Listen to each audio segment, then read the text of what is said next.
Maryl Joe-Francis was shocked when a provincial investigation into Bridget Denny's death found the hospital failed to provide adequate care.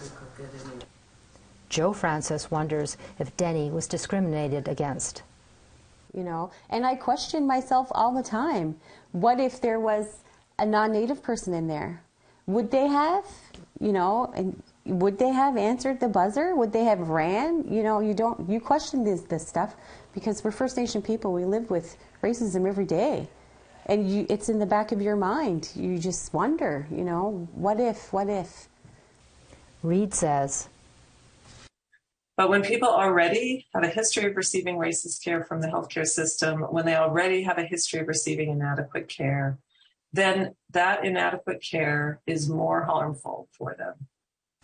Daji Jayamuk, a Mi'kmaq health organization, works with the Nova Scotia government to improve health care.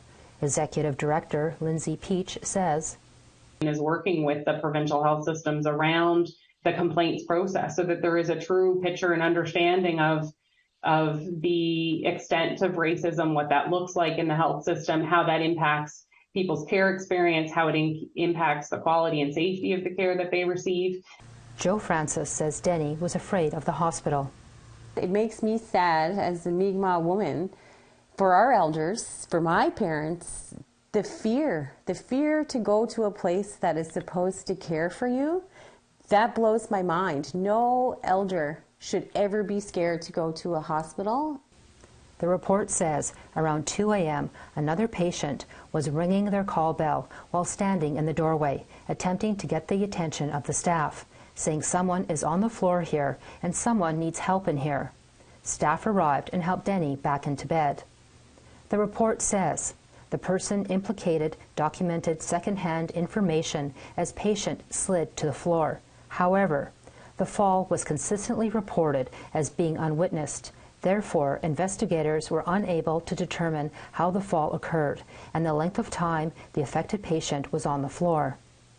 The report says there is no documentation Denny was assessed after she fell, or staff followed the hospital's fall and injury prevention policy, which includes a head-to-toe assessment, monitoring for injuries, especially for unwitnessed fall, for 48 hours after fall.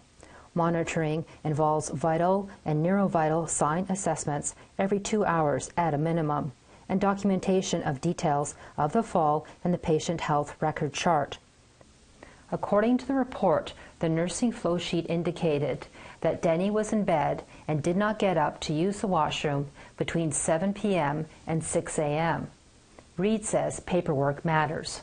One thing didn't happen here, and then 20 things couldn't happen afterwards. But that just shows you the importance of that one thing. Paperwork is never just paperwork in a healthcare system.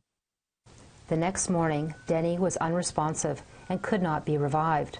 The report says, had the physician known about the fall, the file would have been reported to the medical examiner, and the family would have chosen to proceed with an autopsy.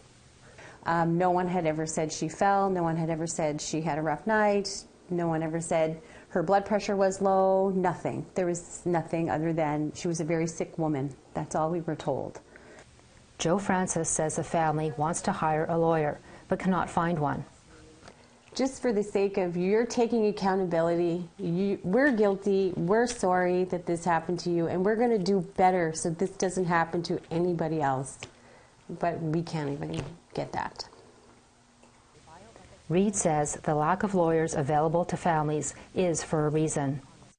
They have most of the competent health lawyers in the country on retainer. So that is a known barrier to access for accountability for patients, because there are not that many lawyers who have competence in health law and who are available to patients to pursue lawsuits.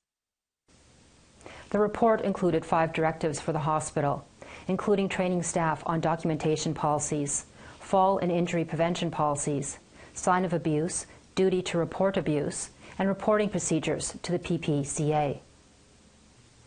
The Nova Scotia Department of Seniors and Long-Term Care said in an email statement to APTN News, the department will continue to actively monitor the situation until the directives are fully addressed. Joe-Francis says that is not enough.